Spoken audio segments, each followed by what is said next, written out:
Hello, everyone. Before we get started today, I wanted to let you know, especially if you are one of my loyal listeners that is looking for a little bit more, I've created a paid subscription option for the podcast for 99 pence per month.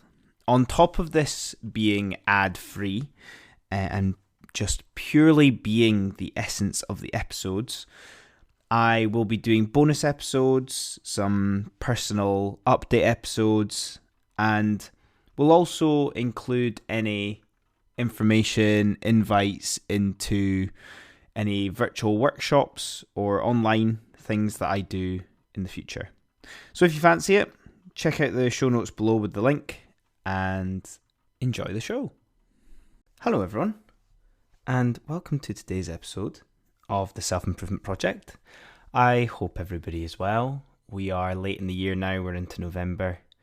I'm recording this on a gloriously sunny Sunday morning where we're past the stage of the leaves falling off the trees, but there's still the wonderful autumn colours that I hope you are able to enjoy as well at this time of year.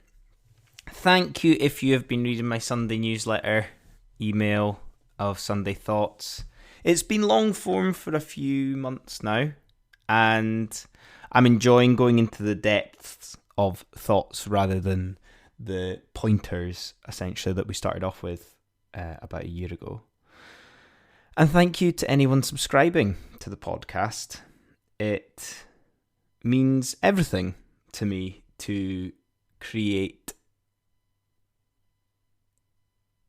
I don't want to say content, but create information and perspective that resonates with people.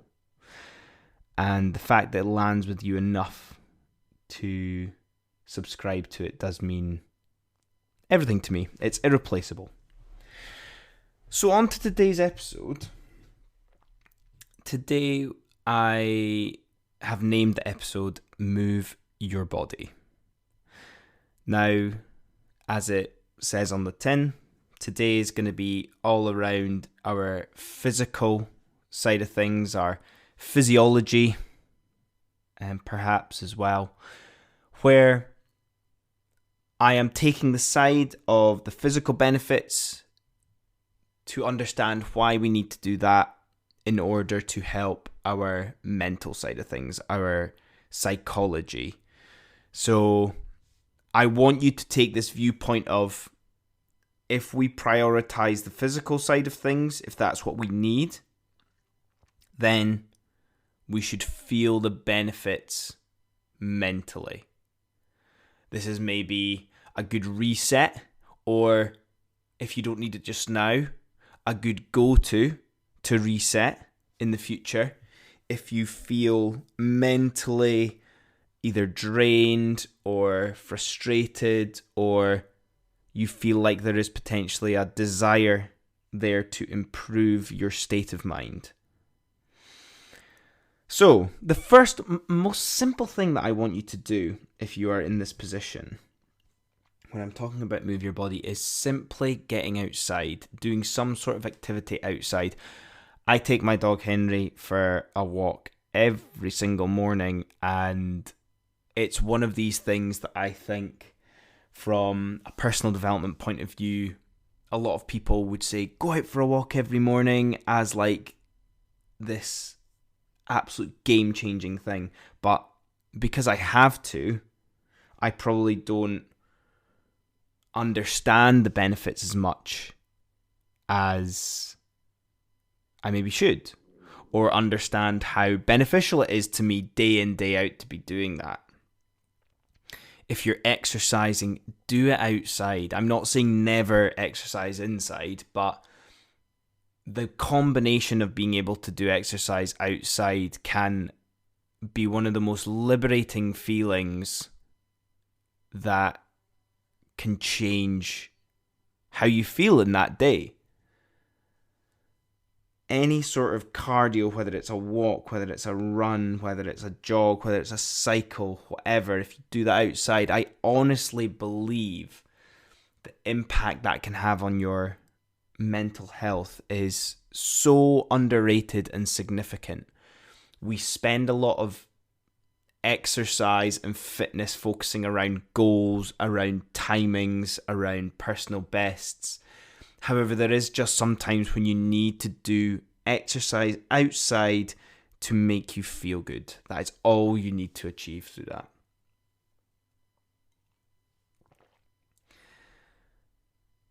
Now, this leads me down two other elements of physical activity outside benefiting us. Now, I talked about potentially doing a run.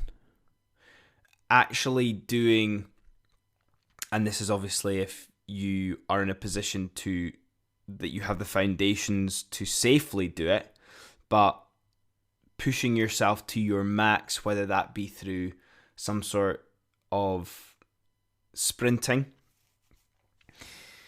by doing repeated bouts of that. You might think of it as HIIT training, high intensity interval training, or just interval training generally. These high bouts of, or these repeated bouts of more intense cardio fitness can again wake up your body, essentially. Like I say, you need to have some sort of platform or foundation to build off. If you've not done exercise for a few months and then you go and do this, you will injure yourself. So you need to build. But if you are in a place where you have a good foundation, and again, thinking about the impact that this can have on our mental health, it is another tool, essentially, to benefit you there as well. So you can use those high intensity bouts of exercise as well.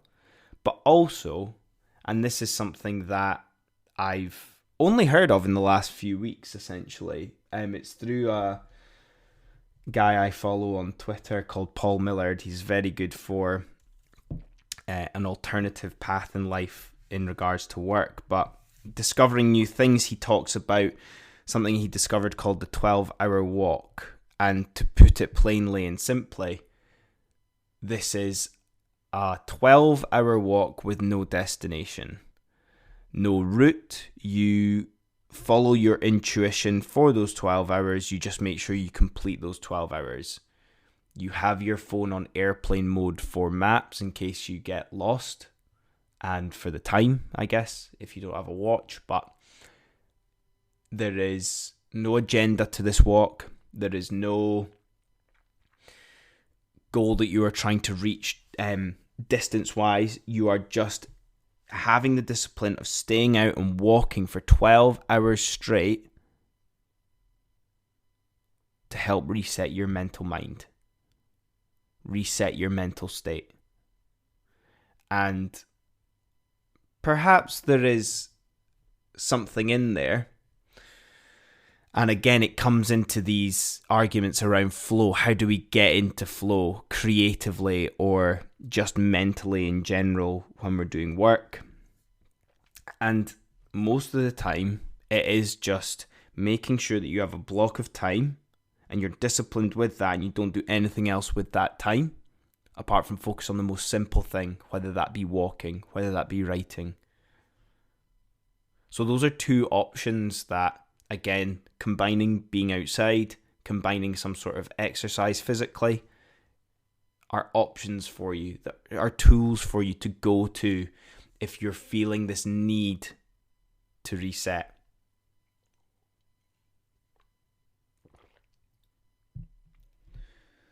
Now, there are other ones that I don't feel too either informed or confident speaking about.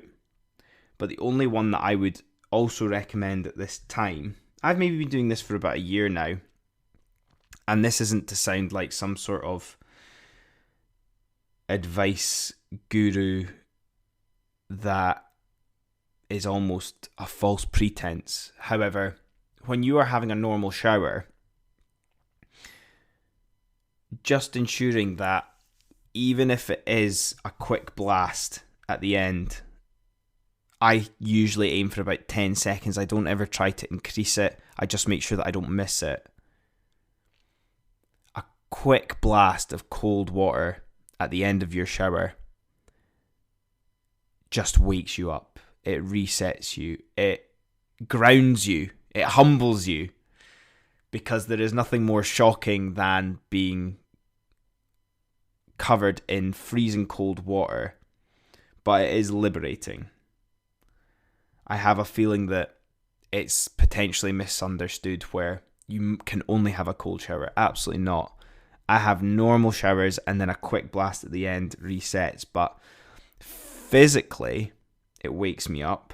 But mentally, it just completely, like I say, grounds me and resets my thinking, because you could be having a rubbish day, but at least you're not being covered in cold water all day. And I guess there's something in that as well. So those are my tips just now. That might feel a bit short. It could be something I explore a little bit more in detail going forward, but I just wanted to give you a handful of tools and options today that, through moving your body and thinking of that physical and physiological side of things, can have such a meaningful impact on your mental health or your mental state of mind psychologically at that time. So the ones I know best are getting outside and being physically active. So hopefully taking something from that and seeing how you can interpret it and implement it into your own life will be useful for you. But reach out, let me know. Let me know how you find it. Let me know of something that you use that I've not mentioned that could help other people as well. Otherwise, I will speak with you all next time. Cheers. Hey guys, me again. I hope you enjoyed that episode. And if you're not ready for the Becoming Unstuck in 30 Days self-led course quite yet, why don't you try my free ebook I created? 5 simple steps to improve yourself and your life. I made this during the very first lockdown of the pandemic, in the early days of the self-improvement project. It's a quick go-to when you're feeling unsure what to work on when improving yourself or your lifestyle. And the great starting point if you're trying to figure out how to live a more fulfilling and simple life. The link for this will be in the show notes for you. Have a good one.